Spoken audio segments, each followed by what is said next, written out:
I think the first thing we need to do is discuss fair use. What? Fair use. In terms of fair use, if you're parodying a song, it's fine. There's no copyright infringement. It's what Weird Al does, right? Oh, okay. Yep. And I bring that up because you don't know this, but I've created a theme song for us. No. And I'm not musically inclined, but the problem is we aren't the first people. I found out after I made it that we're not even the first podcast. I can think of 2 other podcasts that parody the same Disney thing that I went after, and I'll go over that in just a bit. But now, did you sing? Maybe. Oh, no. So with the auto-tuning? Listen. Here's the thing. If Weird Al parodied Gangster's Paradise, right? And he did Amish Paradise. Yeah, so this is Disney's Paradise. This would essentially be if somebody then parodied Weird Al and made like Mennonite Paradise. Okay. But then I came along and I did Presbyterian Paradise, and I parodied a parody because there's already other podcasts that have tried to do what I've just done. Here we go. Episode 1 of... To all Disney adults and morbidly curious casuals, we proudly present our spectacular festival pageant of theme park ramblings and peculiar opinions in thousands of seconds of average quality sounds of Mice and Matterhorns podcast. Hello and welcome to episode 1 of Mice and Matterhorns podcast, where we revel alongside and unravel the mystery of Disney adults. I'm your host, Daniel Robison, along with... Shannon Robison. So that's it. That's our current theme song right now. I don't get like emotional about things or anything. I'm crying right now. This is like the closest I've gotten to that in a long time. So good job. It's very emotional. You're not even as attached to that electric light parade as I am. But you are. And I am. We got to see it. That is so sweet of you. Thank you. Yeah, Of Mice and Matterhorns is the name of our podcast. We kind of went back and forth. We threw it out there to Facebook, Instagram. The one that was winning was... Of Mouse Ears and Matterhorns. Mouse Ears and Matterhorns. Mouse Ears and Matterhorns. And then someone suggested Of Mice and Matterhorns, and that really resonated with me and stuck, and I liked it. So I worked on album art, and I made this little silly theme song, and that's what we are, Of Mice and Matterhorns. And he won me over. With the tagline of reveling alongside and unraveling the mystery of Disney adults. And the idea is we take a look at Disney products, Disney parks specifically, and we try to discuss why Disney adults are the way that they are.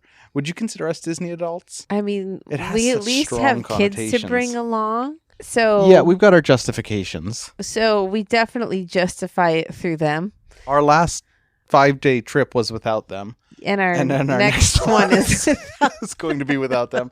So listen, there's a lot of connotations that go along with that. And there are a lot of people that I know that do not understand why there's such a infatuation with the Disney parks. I will say that the TikToks or short clips that I have seen that reference it as being good therapy, I have to agree with that. Expensive therapy. It's expensive, yes, but I do agree that there is an aspect, as someone who struggles with different things at times, planning trips, going on trips can help to alleviate the seriousness of life. So here's the deal. This is what I tell people that ask me why I like Disneyland so much. 1, it's a shared hobby between the two of us. But 2, you know me, you know that I'm super into board games. I'm pretty into RPGs. I've been in a D&D group for a long period of time. Going to Disneyland is essentially live action role playing, right? Like you give yourself over to their magic. I do that. Like that's one of my hobbies. And the fact that I now have a hobby that I can share that with you and with the kids is super cool to me. I know that is not actually a giant mouse, that's a man in a rat suit. But I can, for a small period of time, say, okay, that's a giant chipmunk over there, and I want to go talk to him and give him a big old hug. Yeah, and for me, I know Disneyland, and I know California Adventure fairly well. And so going on vacation there, it's so familiar, and it's easier for me because with younger kids, it's hard to go on vacation because you don't always know what the food is or what you can do to entertain them or how you're going to keep them busy. But when you go to Disneyland, it's all right there.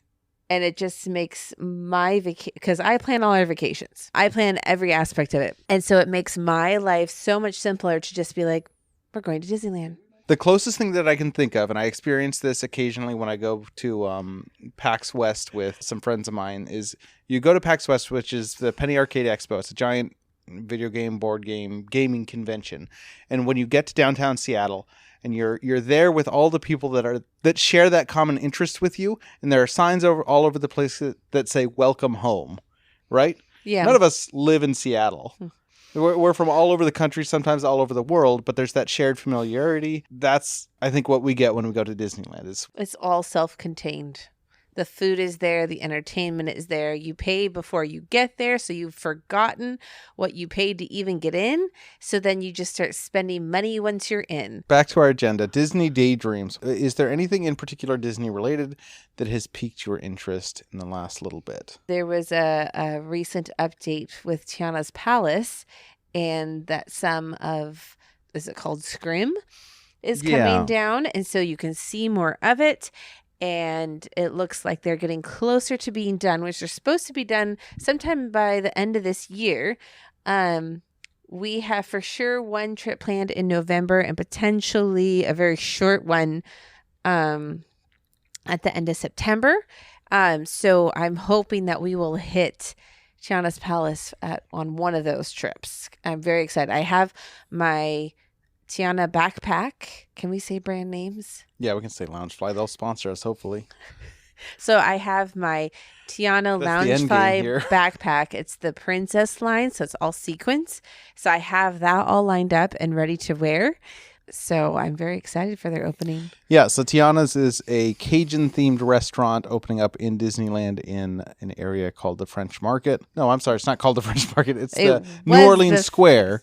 And the restaurant was called the French Market. Mm-hmm. And it has been completely rethemed to Tiana's Palace, which is going to go hand in hand with the new Splash Mountain. So my Disney daydream is my cake-worthy Disneyland t-shirt or Disney t-shirt. It's got a series of different characters on it. It's very vibrant, very busy, and I got a nice large size for it. Extra, extra large, actually. Yeah, I'm really excited to have this very loud Disney shirt. I'm a big fan of loud clothes, as you know. I'm surprised to hear that. Yeah. After seeing that popsicle shirt for the last 10 years. H&M had an unbelievable clearance item. I think I got that shirt for $3. It's lasted 10 years. It's incredibly thin and comfortable and form-fitting. It's not form-fitting. It's like a box. Well, it fits my form. I'm a pretty boxy person. There was an instance where we ran into someone that was wearing the exact same shirt at Downtown Disney, which was... I can't remember if you made eye contact with them. I was flabbergasted. Speaking of Downtown Disney, that's our next thing we're going to talk about is we're going to do a stroll through the park. We're going to go through Disneyland and California Adventure, at least in the first few episodes here. We're going to go section by section and just talk about it. Downtown Disney, what is it? It is like a strip mall. Downtown Disney is like a big strip mall. High-class strip mall. It tries to be an extension of the Disneyland park, I believe, is what it feels like, at least at first. Now, I believe the other Disney parks have something similar to this. Right. Disney World. Yeah, they all do, don't they? They do. Most, if not all the parks. But that's not crazy because Universal Studios has something similar. Even Knott's Berry Farm in Southern California has something similar. It's not nearly as extensive as either Universal Studios City Walk or Downtown Disney. But the idea is this retail space outside of the park that you can enjoy without needing an actual park admission. You do have to pay exuberant prices for parking. But Downtown Disney specifically, it's like an outdoor strip mall. I think it's like $10 as long as you bought something. Exuberantly expensive. The hotel at the far end, and what is it? What would you say, a quarter mile until the park entrance? No, it's more than that. Do you think it's like a half mile? I've a never third mile. Cared to look this Downtown up. Disney is 1/3 mile from. No, don't say because you don't know. It's 100% certain. No, guaranteed. Just cut all that out because that's that's just of dumb. Mice and Matterhorns guarantee. Stop. Okay, it is saying it's an 11-minute walk. Okay, but how many would you say it's a third mile? 1/3 mile. Well, it doesn't take me 11 minutes to walk a third of a mile. This is 2 miles. Let's say roughly half a mile. It's about a half a mile of retail space. And in there is a bunch of high-end stores and restaurants. There's like a bowling alley. We don't do a lot in downtown Disney. What's your initial reaction with it? Like if we go to downtown Disney, the things that stick out to me are the music that's playing over the loudspeakers and the fact that we are close to the park. Downtown Disney, I go to World of Disney to find merchandise. Usually like the day before that we're going to get into the parks, we will either fly in or have been visiting your family and drive up. And so we have like an evening before we go to the parks the next day. It's an appetite whetter. Yeah, so it's like our appetizer. It prepares you for the magic to come. Like when we went in January of this year, we went to downtown Disney into the Esplanade. That night after our parents picked us up, we had dinner with them, and then we went to downtown Disney. We got a picture in the Esplanade in front of the 100-year sign, Disney California Adventure. And then we walked through World of Disney.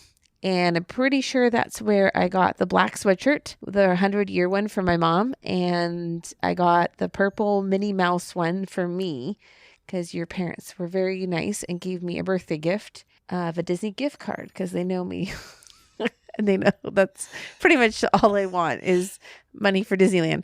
Yeah, I mean, World of Disney is like the main thing in downtown Disney that I go to. I know where the bathrooms are, and I know where the Star Wars store is, and the Lego store, and Salt and Straw, but I've never gotten anything there, and that is about it. Yeah, the whole retail space is a bit of a mystery to me. Like, a lot of people really enjoy downtown Disney, and there are specific restaurants that they like. The Jazz Kitchen I've never actually eaten there, but they've got the Beignet Express, which they just recently remodeled. Incredible beignets. Better than the Disneyland park. So there's some merits to the fact. I still haven't had those. What is the restaurant down at the Disneyland Hotel that you ate at with your mother? That's different. How is that different? Trader Sam's. How is that different? Trader Sam's is essentially an extension of the park itself. And I it's say in that downtown Disney. And or is that part of the Disneyland Hotel? I want to get it.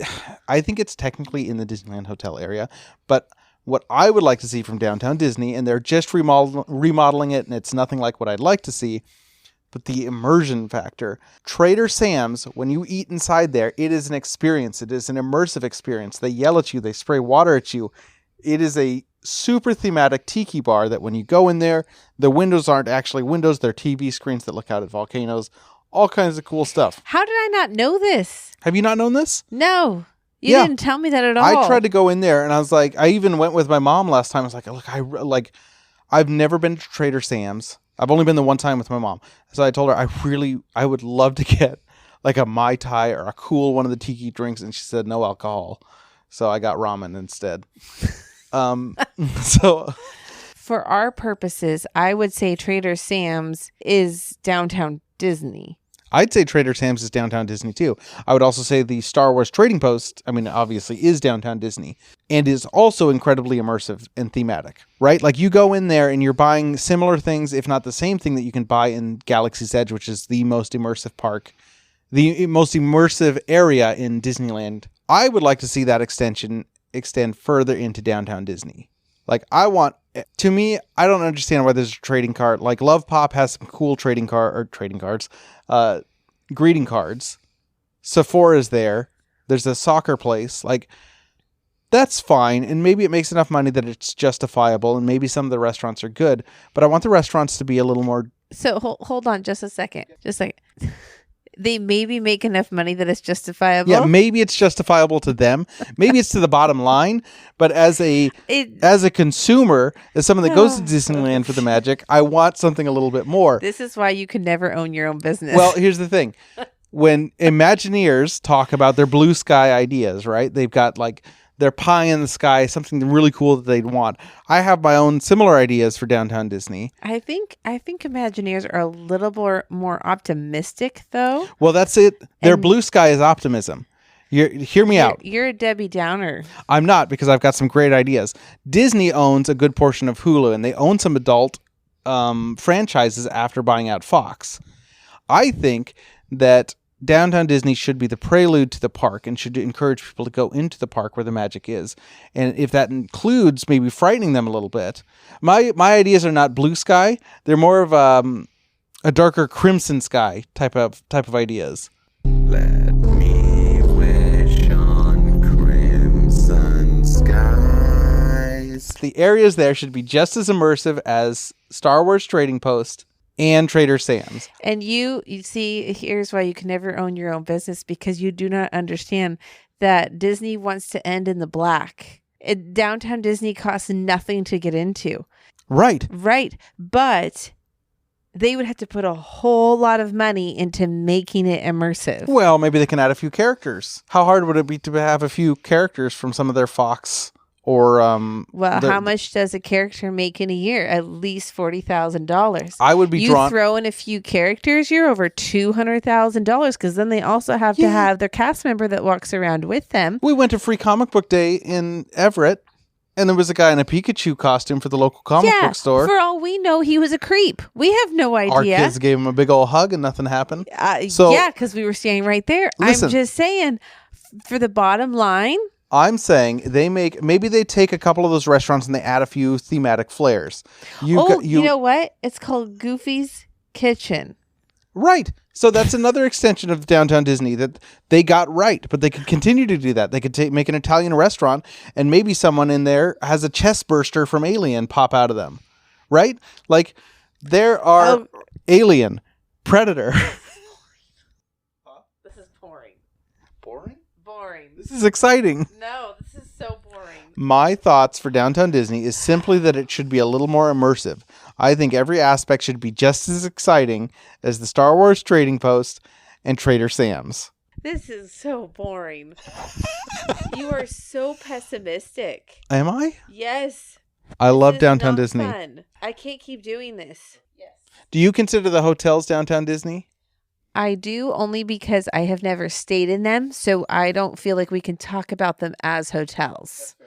Yeah, so as far as the hotels go, I have walked to the Disneyland Hotel because they have a gift shop, or like a Disneyland shop, with a lot of the same merchandise that you can find in the parks or in World of Disney.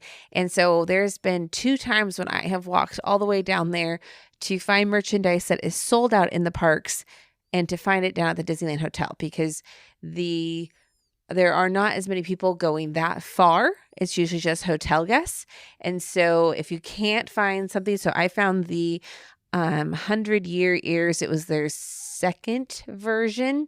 It had the purple bow. It has 100 on a button on the front of the bow. I walked all the way down there to find them because everywhere else was sold out. Yeah, Disneyland has a lot of merchandise hunting, or Disney parks in general. Goofy's Kitchen, we hope to visit that sometime next year with our kids, because it's a character dining experience. And I remember as a kid thinking that would be so cool to do. I can't remember if it was Goofy's Kitchen or something, if it was named something different back then, but it had characters that would come out while you were eating and interact with you at the tables. And then there's Storytellers Cafe that we have been to. Yeah, Storytellers Cafe was probably the best buffet that I've ever had in my life. Maybe that's not saying much in terms of the fact that it's a buffet. But we went there for the price. It had better be the best buffet you've ever eaten. Yeah, it was a little pricey, but we got nice seats to something. World of Color. World of Color for the 100-year. And it had the Lunar New Year intro, little pre-show as well. So World of Color, again, for those of you that don't know, World of Color is the water and light show with lots of projections at Disney California Adventure. Yeah, so Downtown Disney's cool. I think if they added maybe a little more of their properties, their intellectual properties, be that The Fly, Predator, Alien, Cabinet of Dr. Caligari, I think there's lots of options there, but there's a lot of fun. So I mentioned it earlier, but we do head to the Esplanade usually the night before we're going to go to the parks. And it's just really fun to go and walk around and hear the music and maybe get pictures in front of the parks, because who knows if there's going to be time the next day to do that.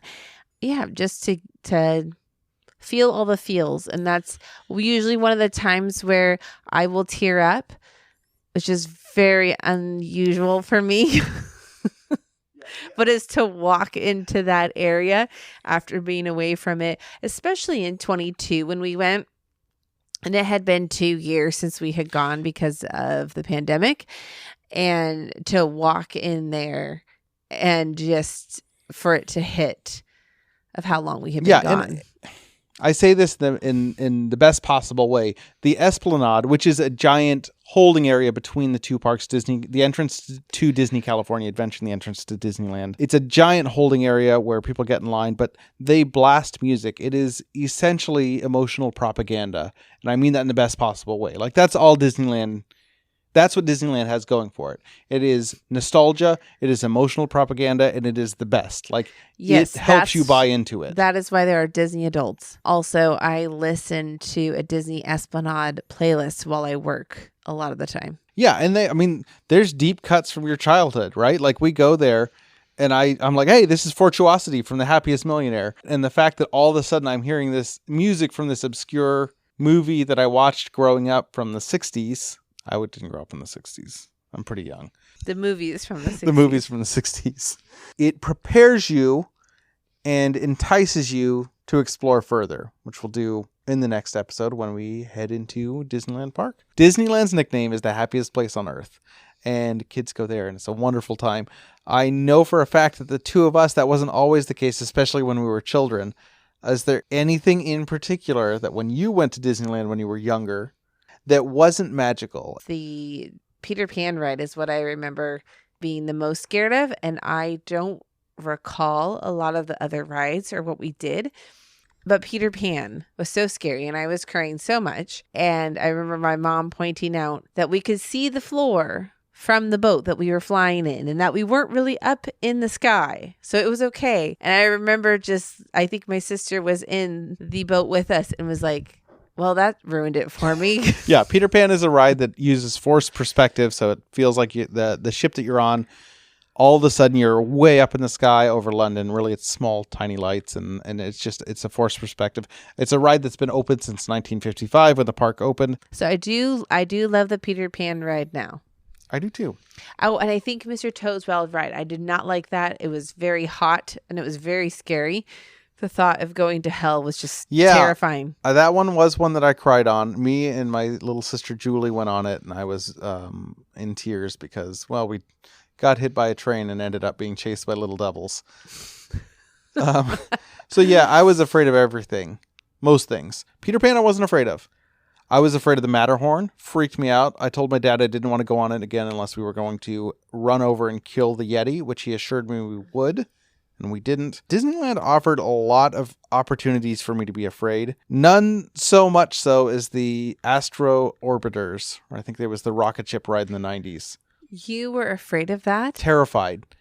I actually liked that one. Yeah, no, the problem with that one... My mom was terrified of it because it was her, me, and my little sister in it, and she thought her legs were going to break because we were all crammed in there, and she didn't think that her leg could bend the way it was being bent. Astro Orbiters, or the rocket ship ride, or whatever it's been called throughout the years, is a ride where you're in a rocket and you kind of spin and you can choose the height of your vehicle. It just spins in a big circle you can on a adjust central the height. thing. Yeah, you can adjust the height. We were on the ride and I was afraid of everything. So obviously I was going low. The problem was when you went low, it sort of tilted to the left a little bit and it felt, you were leaning against the side of the car. Well, I assumed that was really strong G-force and we were going to be flung out of the car. And so I remember Julie yelled, "We're going to fly out." And I was crying saying, "I know," because I knew that this was it. We were going to die that day. Did you eat in the parks? Like when you went with your family, did you pack food in or did you eat at any of the restaurants? When we went when I was 7, I do not remember at all. I know we stayed in a trailer that time.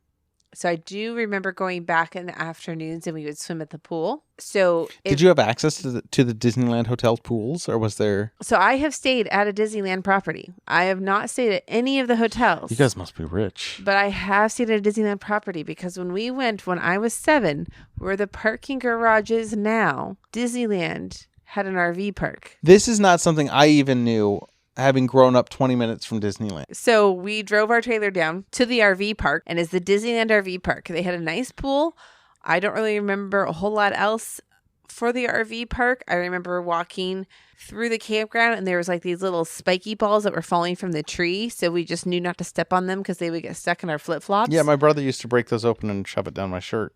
Oh, He'd wow. call it itching powder. Yeah. So I remember those and just having to walk around a lot of those. But because it was a Disneyland property, we could have gone to the Disneyland pool. And so my mom has mentioned it a couple times since then that she regrets not having taken us to the Disneyland Hotel water park since we were part of the property. It was a Disney run property. It was a Disney owned property. Yes. And then they grazed it and put up a parking lot.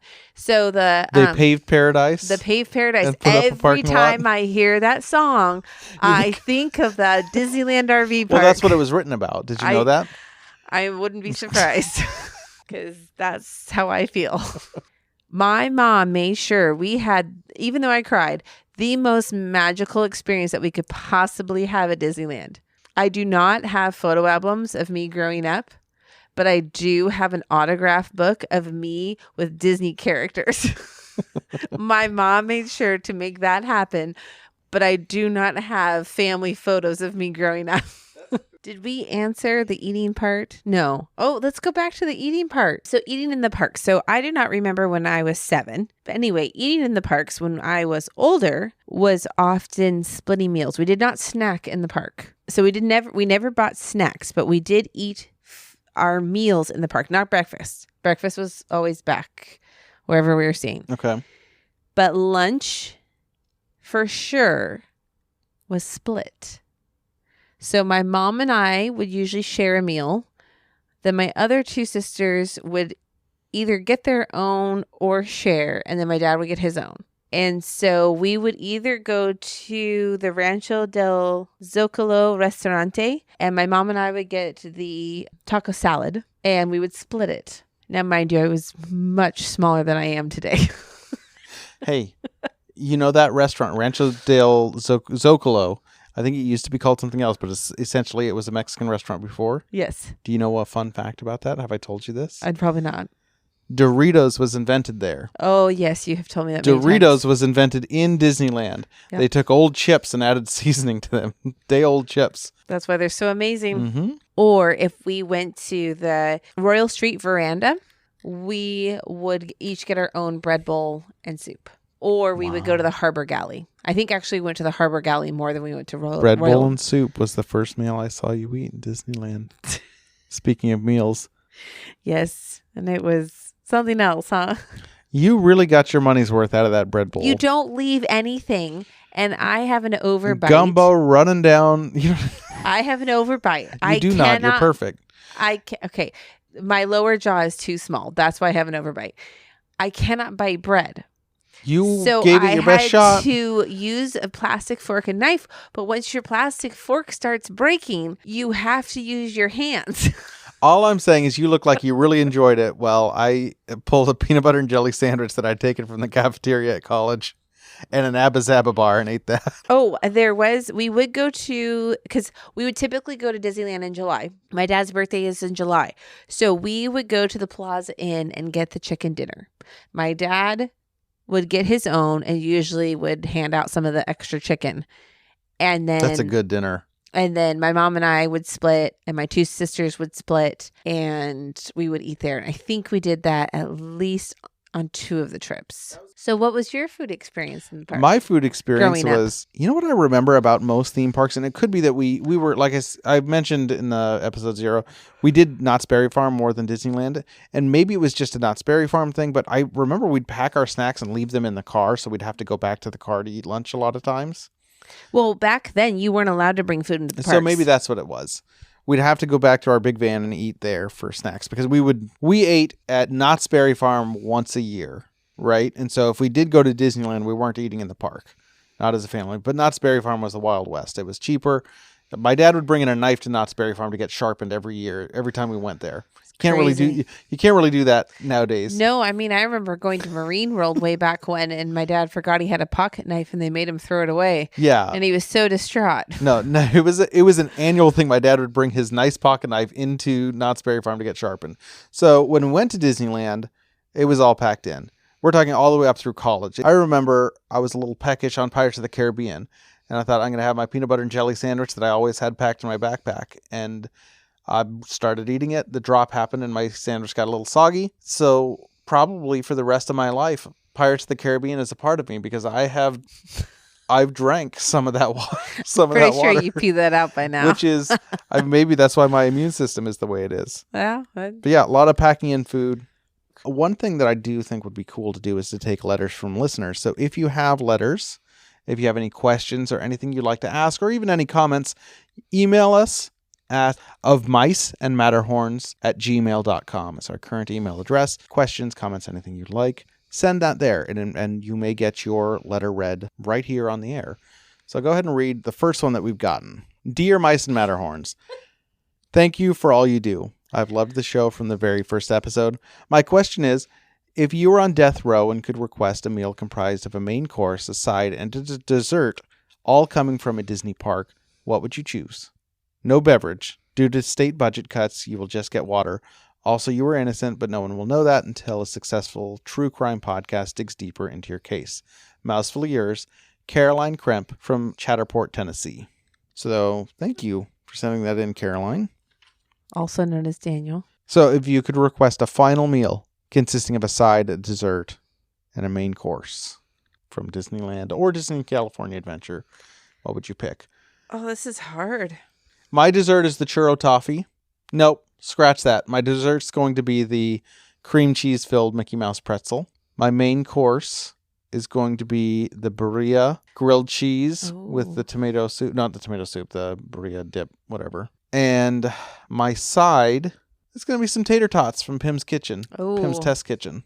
Then toss me on the electric chair. I'm good to go. Even though you're innocent, you're going to be full. And I'll be pretty happy after that. It's a pretty good meal. How about you? Anything that sticks out? So probably the chicken dinner from Plaza Inn. Could that be my main course? Sure. The whole thing? Yeah, that's a good one. That's a good choice. It's a heck of a choice. So I'm just going to take the whole thing as my main. Green beans or double mashed potatoes? Double mashed potatoes. Okay. Forget the vegetable at that point. What, like, I want to be why? healthy. Double mashed potatoes. I'm going to take a bread bowl with the gumbo. Now, hold on. Hey, you said anything. I'm gonna. And for my dessert. And my dessert's going to be the clam chowder in the bread bowl. I can't eat clam chowder. I guess at that point it won't matter if my stomach hurts. Yeah, you might as well. Lobster mac and cheese, baby. I hate lobster.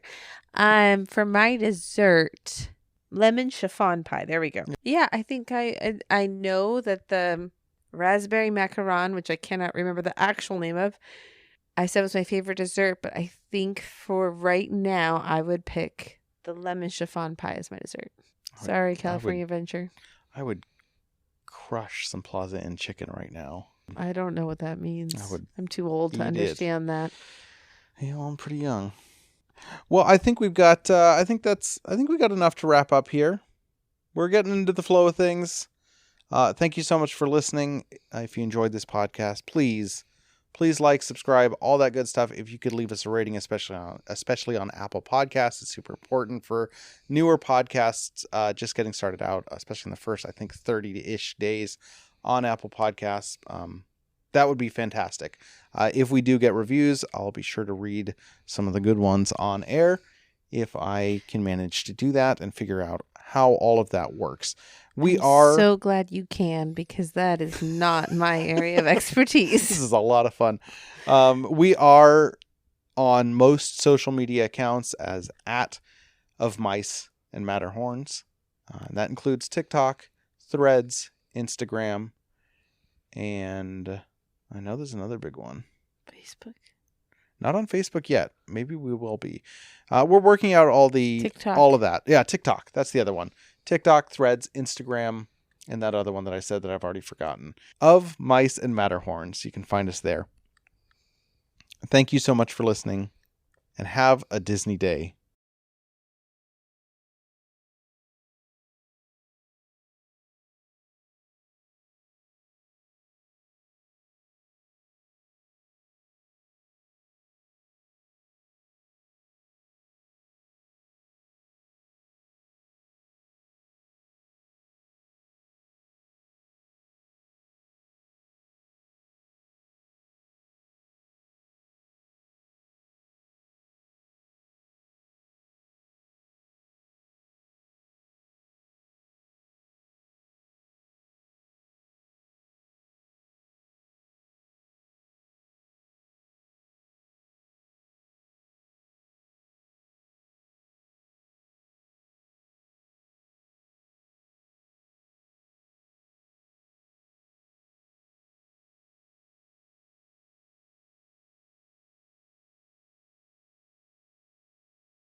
Your attention, please.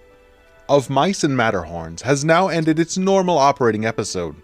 We thank you for your visit to our podcast and hope that the memories that you made will bring you back soon.